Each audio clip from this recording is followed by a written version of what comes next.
wacu twongeye kugaruka kubagezaho inkuru imaze kuryoha, imaze kugera ahantu haryoshye, inkuru ya mama, inkuru y'ibintu byabaye kuri mama. Duherukana rero wa muhungu wari waje mushyashya tutari dusanzwe tumenyereyemo hano, wa muhungu uvindimwe na Nsabi, ndetse akaba ari umwana nyine wa mama Nsabi, ubwo niba ariko nabivuga ko Nsabi niwe twari tumenyereye, niwe twari tumaranye igihe, ariko haje n'undi muhungu ntabwo turamenya ngo yitwa nde, ntabwo turamenya ngo bimeze bite. Duherukana rero agize accident ari mu muhanda ari kugenda akagonga Jane wa mukobwa watabawe, akaba yarafashijwe na mama wa muhungu nyine, wa muhungu umugonze, ariko umuhungu we nta nubwo abizi, nta nubwo azi ngo bimeze bite, ndetse na Jane ntabwo azi umuntu umugonze, ariko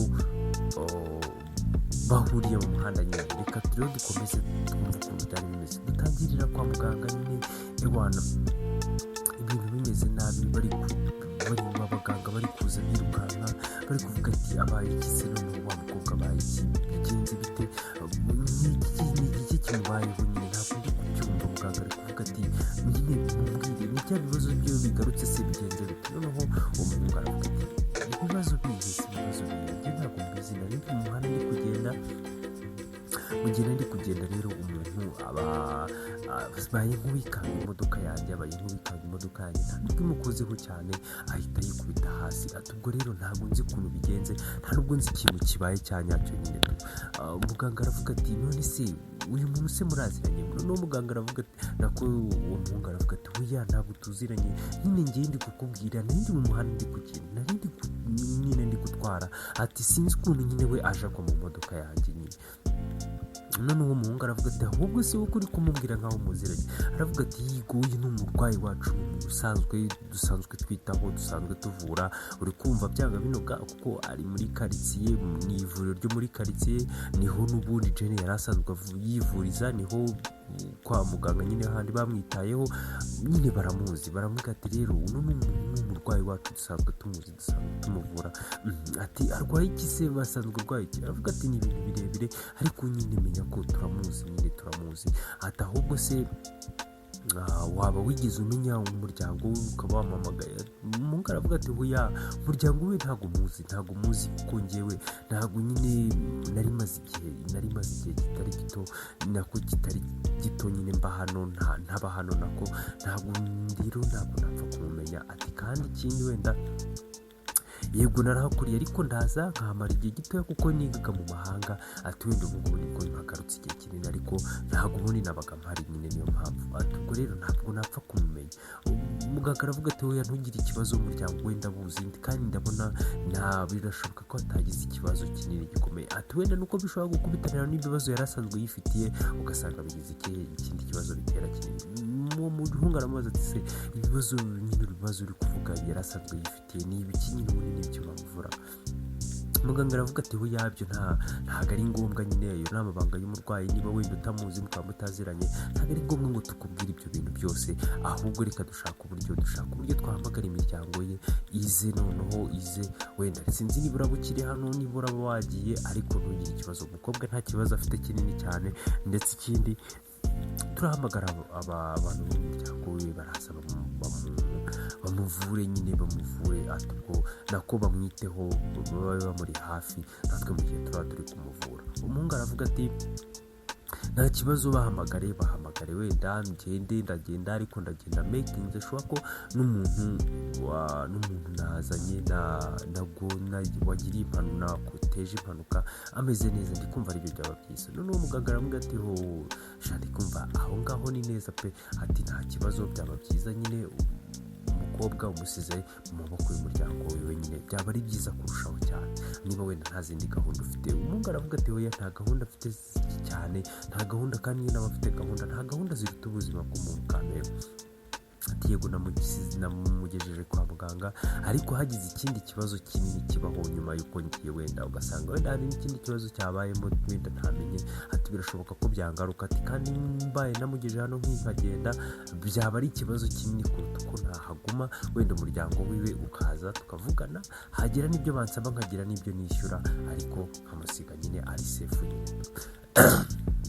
ubwo muganga yahise yijya hirya nyine afata telefone aravuga ati muraho neza, ati ndagira ngo mbahamagare umukobwa wanyu yagize impanuka ari hano kwa muganga, ati ubwo rero byaba byiza muje mukaza kumureba. Noneho umuntu ahamagaye ntabwo tumuzi, aravuga ati none se usa n'ijwi ry'umumama, ati none se yagize impanuka imeze ute, bimeze bite? Umuganga aravuga ati ni impanuka nyine, birashoboka ko ari imodoka, niba yikanze imodoka, niba ari imodoka yamugonze ntabwo turabimenya, ati gusa nta kibazo kinini kirimo, nta kibazo kinini cyane kirimo. Uwo mudamu aravuga ati ok, nta kibazo nanjye reka nze mpamagare bagenzi banjye turahita tuza, byanga binoga iminota mikeya cyane turaba tugeze aho ngaho. Muganga yari amubwira wa muhungu ati ngiye kubwira nako ndangije kubwira bababyeyi b'uriya mukobwa, ati isaha n'isaha baraba bageze hano, isaha n'isaha muri nyine baraba bahageze, ati we ntugire ikibazo, weho utuje nta kibazo, baraba bahageze. Ku rundi ruhande rero twagarutse kuri wa manager wo muri bare, wa manager wo mu kabari, wa wundi nyine ukorana ufatanyije akabari na Jane, nawe nyine aravuga ati nyine akabari kari gukora neza, urabona ibintu byose biri ku murongo nyine nta kintu na kimwe kiri gupfa. Noneho akabari kateye imbere, yaravuze ati reka ubundi bimeze bite ubundi nakabaye mbwira Jane akaza agafatiraho bigeze ubundi kumva yaramaje gukira, ndikumva ibintu bimaze kuba byaragenze neza. Ubwo uri kumva ako kanya we nta nubwo akiri manager, yabaye boss nyine. Twe nuko tumuzi ku izina rya manager, nagira ngo ritabacanga ku bantu bamuzimo hano, tumuzi akiri manager, ubu ngubu yabaye boss. Ndetse na Jane nubwo wenda ari muri ibyo bibazo, nubwo wenda atarasubira mu kazi neza, ariko hari ahantu amafaranga yiwe ari kwinjiriza, ari kuvuga ngo ari kubyaza umusaruro. Nyine muri ka kabari bari bafite gahunda wa munsi nyine bamufata ku ngufu, akabari bateganyaga kuronshinga. Ubu ngubu rero ako kabari niko kameze neza, niko manager ari kwitaho, ariko none ari gutekereza akavuga ati ariko buriya ko Jane nyine hashize igihe kinini, ati iki cyakaba ari igihe cyo kumubwira nyine nawe akagaruka, noneho tugafatanya akabari, kuko aka kabari kamaje kuba kanini, kamaje gufata urundi rwego. Kandi Jane mwizera nk'umuntu wari uzi ibintu bijyanye n'akabari, yego nari manager we, ariko we yari abimazemo igihe kinini. Wenda ngende manager we kuko wenda nshobora kuba narabyize, nshobora kuba mbigize ute, ariko uriya we noneho yarabifitemo experience, yarabifitemo ubumenyi buhagije kuruta ubwo njye nari kuba mbifitemo. Ahubwo buriya nta kuntu nashaka ukuntu namushakisha ukuntu yagaruka mu kazi, nkabimwumvisha ko nyine wenda nubwo afite utubazo, ariko yagaruka mu kazi, wenda twajya tubona ibibazo biteye, twajya tumushakira uburyo tumugeza mu rugo, ariko akagaruka mu kazi. Reka nzi ndaza kumuhamagara,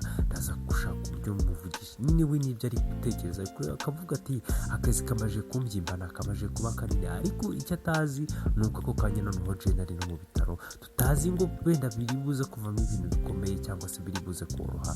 Birashoboka ko wenda yaba yikanze imodoka akagwa, birashoboka ko imodoka yaba yamukozeho, birashoboka ko nanone ashobora no kuba muri uko kugwa yagizemo ibibazo. Murabizi ko n'ubundi asanzwe afite ibibazo. Ubwo rero twagarutse kwa muganga, nyine bababyeyi baje birukanka bavuga ati Jane bimeze bite, ari hehe, byagenze bite? Noneho muganga aravuga ati mwe ntimugire ikibazo, ntabwo uko turi kubibona aka kanya ntabwo ari akanguka, ariko ntabwo ari ibintu birebire. Noneho mama Nyambara nako mama Nsaba aravuga ati nanjye ndi umuganga, ntukajye uvuga gutyo. Niba umuntu yikubise hasi agahita ahwera, byanga binoga hari ikibazo kibirimo, hari ikibazo ashobora kugira, hari ikibazo nyine niba atarakanguka birashoboka ko haza kuvuka ikindi kibazo. Muganga aravuga ati nyine natwe nibyo tubwira, ashobora kuza kugira ikindi kibazo, ariko twe kuko twacekinze check up zose twakoze, twabonye ko nta kibazo afite, twabonye ko nyine biri normal, nta kibazo. Keretse wenda hagize ikindi kibazo, murabizi ko afite ikibazo cyo mu mutwe, wenda akabyuka yagize irindi hungabana mu mutwe, ariko ku physically habaye hajemo ikibazo cy'ikimentari cy'umukuru, akaza kugira ikindi kibazo, naho twebwe nta kibazo twamusanganye.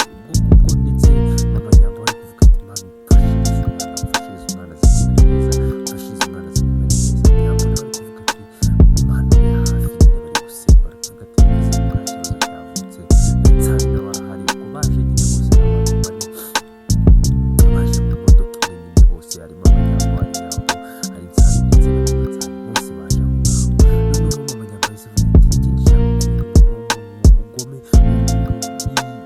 wongeye guhana ubundi ari hehe, umuntu ari hehe ko ntabona.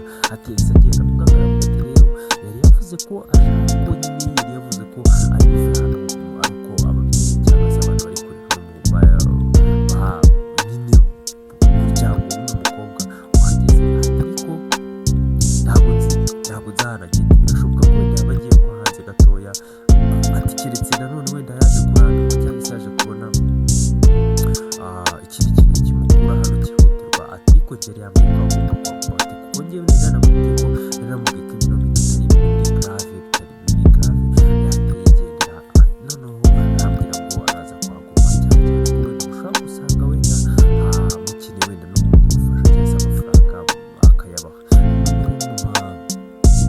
Noneho aravuga ati ariko icyo mpfa n'abantu batinya, icyo mpfa n'abantu ibyo bigira. Ati ugatekereza ko ikintu cya mbere dukeneye ubufasha bwiwe, kuki se tukiyumva ko dukeneye ubufasha bwiwe? Noneho nyamba aravuga ati mama gerageza utuze pressure ataza kuzamuka. Ati byanga bino gazi niba nyine wakunze umuntu yamukunze ari ku muhanda, ntabwo urabizi ukuntu Jenny ari ku muhanda ameze, ntabwo ari umuntu ugaragara ukomeye cyane. Nawe ukunze umuntu uri ku muhanda niyo yaba yambaye neza ntabwo wahita utekereza ko ari umuntu wenda ushobora kuba bafite amafaranga. Ati cyane cyane ko wenda niba yanamukunze ntabwo nyine nawe yabishakaga, nawe urabizi accident bibaho. Ati ubwo rero niba wenda yavuze ko ushobora kwita kuri undi cyangwa se yakigira ibindi binafasha, ntabwo ari ukuvuga ko wenda ari ukwigira. Ati ahubwo ni uko nyine wenda yumva ko hari icyaha gishinja, akumva ko ari inshingano zagomba gukora. Ati kandi amakuru tuvana no kuri muganga twajya twumva ko nuko nyine nta kibazo kigeze kibamo kinini, nta kibazo kigeze kibamo kinini wenda kigaragaza ko wenda yamugonze cyangwa se yagize ikindi kibazo. Ati ikigaragara cyo ni uko kuba yamugonze ni accident nyine yabaye accident. Rero kuba nyine wenda yaba ari kuvuga ngo yafasha nyine umuryango ntabwo azi umuryango arabifasha, ntabwo azi abantu arabifasha. Ati rero ati ndi kumva nta kibazo, ndi kumva nta kibazo. Ati ahubwo ni kwitwa gutegereza akaza. Noneho mu gihe bakiri aho dogiteri yarababwiye ati ubuzima rero Jenny arakangutse. Baragenda bajya kumureba bajya ikibazo Jenny ati se umeze neza, ati byagenze bite? Noneho Jenny aravuga ati meze neza, hari ikibazo se cyabaye? Noneho baravuga ati none se ntabwo wibuka ibintu byabaye? Jenny aravuga ati oya ndabyibuka nyine. Ati icyo nibuka ko nyine hari imodoka yaje nyine kwa kuntu nyine nataye ubwonko. Ati sinzi nyine nagiye kubona ngo nigezeho niba yafunze ngagiye kuba bikubita hasi. Ati nanjye ntabwo mbyibuka neza. Ati icyo nibuka ni uko nyine nahise nikubita hasi. Ati ariko icyo nzi ni uko ntabwo ngeze ngombwa, ntabwo byagenze, nta kintu cyabaye. Ati icyo nibuka ni uko nkangutse ndi hano kwa muganga. Jenny baramaze se ni umuntu wakuzanye ntabwo muzi, ntabwo nta kintu mwibukaho. Jenny aravuga ati murabizi ko nyine muzi kuvuga bya bibazo byanjye byaba ikintu cyose kibaye, shock yose ngize mpita nyina mpita nk'igihumure nyine nkaza gukanguka nyine wenda utuntu twabaye dukora twibuka. Ati rero kuko mbabwiye ngo umuntu ntabwo muzi pe. Ati ntabwo muzi. Ati ariko byibura nta kibazo kuba yangejeje hano kwa muganga, byibura n'umuntu mwiza kuba atahise atererana. Ati n'umuntu mwiza nyine byibura wenda kuba yangejeje kwa muganga. Noneho mama nyamba nako mama nsaba aravuga ati nta kibazo, ubwo umeze neza nta kibazo. Ati kwa muganga se barakurekura ryari? Abaza muganga aravuga ati oya nta kibazo afite na gitoya. Ati isaha iri isaha yose twamurekura. Noneho Jenny ahita avuga ati rero ngomba kujya kureba umwana wanjye. Ati nicyo kintu cya mbere ngomba kujya kureba, atameze neza. Noneho nyamba aravuga ati oya twamusize aryamye, twamusize ameze neza, ntugire ikibazo, wowe isaha n'isaha turahita tujya mu rugo. Mu gihe bakiri aho ngaho rero yahise akomanga nyine kwa muganga, umuntu yahise afunguye muganga aravuga ati noneho ba Nyambo na ba Nsano bahita bavuga ati bro ese wowe ugeze hano gute, uje kuhamara iki, ugiye kumara iki hano? noneho mama nsaba aravuga ati none se uje kumara iki hano, uje kumara iki hano, uje kumara iki hano. Mu gihe rero bakiri kuvuga gutyo muganga yahise ababwira ati uyu nguyu se muraziranye, uyu niwe wagonze Jane. Aho ngaho rero agace kacu tukarangirije, ese biraza kugenda bite? Nta kundi amasigo asigaranye yazashobotse gukurikirana kari gace k'ubutaha.